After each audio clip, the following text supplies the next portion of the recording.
तो दोस्तों finally PNG jewellers का अलॉटमेंट ऑलरेडी आ चुका है एंड अब हमें 17 सितंबर यानी ट्यूसडे को इसका लिस्टिंग भी देखने को मिल जाएगा। तो ऐसे में जिन लोगों को भी इसका अलॉटमेंट मिला हुआ है वो बहुत ही कंफ्यूजन में है कि उन्हें लिस्टिंग डे के दिन इस आईपीओ में क्या करनी चाहिए। यानी क्या इस आईपीओ को लिस्टिंग डे पे सेल कर देना चाहिए या फिर इस आईपीओ को लॉन्ग टर्म के लिए होल्ड करके छोड़ देना चाहिए ताकि ये आईपीओ भी टाइटन एंड कल्याण ज्वेलर्स जैसे मल्टी बैगर रिटर्न दे सके। तो दोस्तों आपको ज़्यादा टेंशन लेने की कोई ज़रूरत नहीं है, क्योंकि इस वीडियो में हम लोग इस कंपनी का स्ट्रेंथ एंड रिस्क फैक्टर को ध्यान में रखते हुए इसके लॉन्ग टर्म विजन को देखने वाले हैं, जिससे हमें अनुमान लगेगा कि क्या ये आईपीओ जहाँ पे लिस्ट होगी वहाँ से और कितना ऊपर जा सकती है, और अगर जा सकती है तो इसमें हमें फ्रेश एंट्री बनानी चाहिए या फिर नहीं बनानी चाहिए। यानी क्या ये आईपीओ 1000 के लेवल को टच कर सकता है या फिर नहीं कर सकता है। इसीलिए दोस्तों इस वीडियो के अंत तक बने रहें ताकि आपको इस आईपीओ के साथ लिस्टिंग डे पे क्या करनी चाहिए उसका एक बेटर व्यू मिल सके।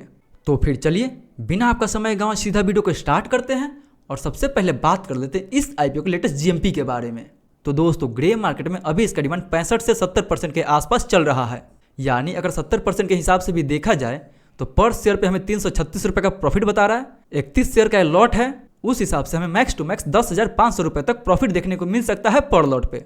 यानी दोस्तों अगर लिस्टिंग डे के दिन तक इसके ग्रे मार्केट में ऐसे ही डिमांड बना रहता है तो इस आईपीओ में तो हमें लिस्टिंग डे के दिन काफ़ी अच्छा खासा प्रॉफिट देखने को मिल सकता है। बट दोस्तों जैसे कि मैं आपको हर वीडियो में रिमाइंड करता हूं कि हमें किसी भी आईपीओ के उसके जीएमपी पे पूरा विश्वास नहीं करना चाहिए, क्योंकि जीएमपी एक टेंटेटिव प्राइस होता है जो मार्केट के सिचुएशन के अनुसार कभी भी ऊपर नीचे हो सकता है। इसीलिए हमें किसी भी आईपीओ में इन्वेस्ट करने से पहले उस कंपनी का काम एंड उस कंपनी के फंडामेंटल के बारे में थॉरोली रिसर्च करना चाहिए, क्योंकि ऐसा भी हो सकता है कि अभी तो इसके ग्रे मार्केट में 60 से 70% के आसपास डिमांड चल रहा है, पर इसका लिस्टिंग हमें 70% के ऊपर भी देखने को मिल सकता है, या फिर अगर 60% के नीचे भी अगर देखने को मिलता है तो उसके लिए भी हमें इस आईपीओ के लिए कोई फुल प्रूफ स्ट्रेटजी बना के चलनी चाहिए।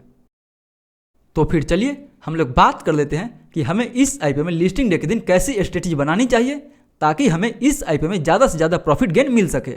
तो दोस्तों यहाँ पे हम लोग सबसे पहले बात करेंगे कि ये जो आईपीओ है वो लॉन्ग टर्म के लिए कैसा रह सकता है। यानी क्या ये आईपीओ हमें कल्याण ज्वेलर्स और टाइटन जैसी मल्टी बैगर रिटर्न दे सकता है या फिर नहीं दे सकता है। तो लॉन्ग टर्म या फ्रेश एंट्री के लिए सबसे पहले हमें इस कंपनी का स्ट्रेंथ एंड रिस्क फैक्टर के साथ साथ इसके सेक्टर आउटलुक को भी देखना होगा। तो अगर दोस्तों इसके सेक्टर आउटलुक के बारे में बात करें तो इंडिया का ज्वेलरी रिटेल सेक्टर तो काफ़ी तेज़ी से आगे बढ़ रहा है, क्योंकि FY23 तक इस सेक्टर का वैल्यूएशन लगभग $70 बिलियन के आसपास था, बट अगले 5 सालों में इसका वैल्यूएशन ऑलमोस्ट $145 बिलियन के आसपास तक जा सकता है। एंड दोस्तों इस ग्रोथ के पीछे का जो सबसे बड़ा कारण है वो है economic expansion, rising income and लोगों के गोल्ड के प्रति बढ़ता डिमांड। यानी ज्वेलरी सेक्टर का ग्रोथ ना सिर्फ इकोनॉमिक स्ट्रेंथ को दिखाता है बल्कि आम जनता का लगाव गोल्ड से कितना है वो भी ये हमें दिखाता है, क्योंकि दोस्तों गोल्ड से बनी ज्वेलरी जो है वो हमारे कल्चर का भी एक बहुत बड़ा पार्ट है। यानी इंडिया के ज्वेलरी मार्केट में अगले 5 सालों तक लगभग 17% के CAGR से ग्रोथ हमें देखने को मिल सकता है, जो कि नॉर्मल और सब इंडस्ट्री से कहीं ज़्यादा है। वहीं अब अगर इस कंपनी के स्ट्रेंथ के बारे में बात करें तो ये कंपनी तो फंडामेंटल वाइज काफ़ी स्ट्रांग है एंड कंपनी के ऊपर इस आईपीओ के बाद डेट भी काफ़ी कम रह जाएगा, जो इस कंपनी के लिए और भी अच्छी बात है। यानी अभी तक फिलहाल कंपनी के पास 396 करोड़ का लोन है, बट इस आईपीओ से जो भी कंपनी पैसा जुटा रही है उससे 300 करोड़ के आसपास कंपनी ये अपना लोन चुका देगी। तो इस आईपीओ के बाद इस कंपनी को हम लोग डेट फ्री कंसीडर कर सकते हैं। वहीं ये कंपनी अपने आप को इंटरनेशनल मार्केट में भी एक्सपेंड कर रही है, जो कि इस कंपनी के लिए काफ़ी अच्छी बात है। यानी इस कंपनी का 97% रेवेन्यू इंडिया से आता है एंड बाकी बचे 3% के आसपास रेवेन्यू आउट ऑफ इंडिया से आता है, जिसमें से यूएसए से 2% एंड यूएई से 1% के आसपास आता है। वहीं दोस्तों अगर इस कंपनी के रिस्क के बारे में बात करें तो इस कंपनी का मेजोरिटी ऑफ रेवेन्यू जो है वो महाराष्ट्र से ही आता है। यानी देखा जाए तो इस कंपनी के ज़्यादातर स्टोर जो है वो पूना बेस्ड है एंड इस आईपीओ वाले पैसे से ये कंपनी जो भी अपने नए स्टोर्स को सेटअप करेगी वो भी महाराष्ट्र में ही करेगी।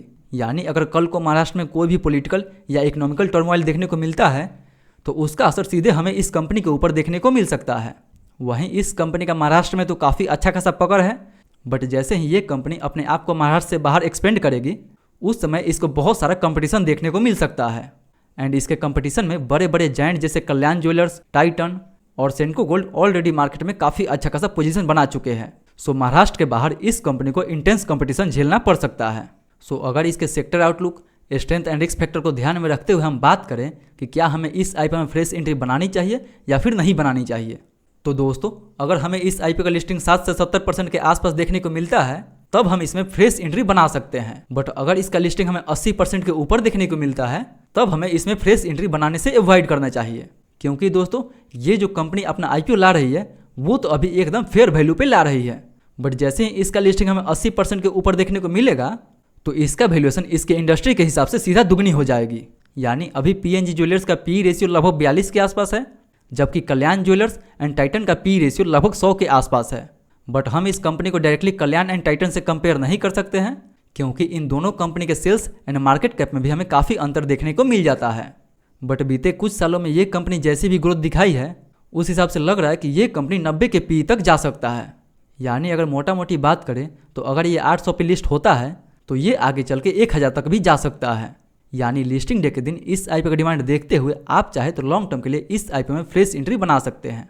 वहीं बात कर लेते हैं उनके लिए जिनको कि इसका अलॉटमेंट मिला हुआ है वो क्या करे। क्या उन्हें इस IPO को होल्ड करना चाहिए या फिर इससे लिस्टिंग गेंस लेकर निकल जाना चाहिए।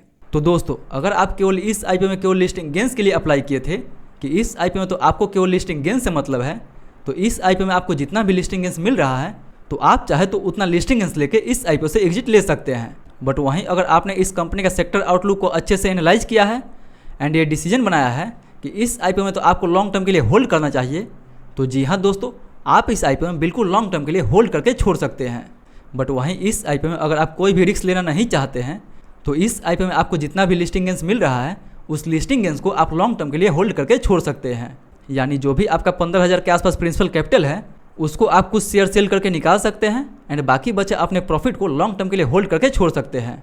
जिससे क्या होगा कि आपका प्रिंसिपल कैपिटल भी सेफ रहेगा एंड आपका profit year on year basis पे कंपाउंड होते रहेगा।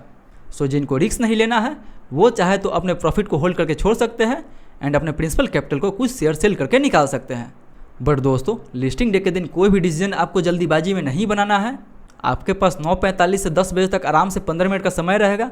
उस 15 मिनट में आपको इस IPO का ओपनिंग प्राइस देखना है, इसके वॉल्यूम को अच्छे से एनालाइज करना है एंड उसके बाद ही आपको इस IPO में कोई भी डिसीजन लेनी है।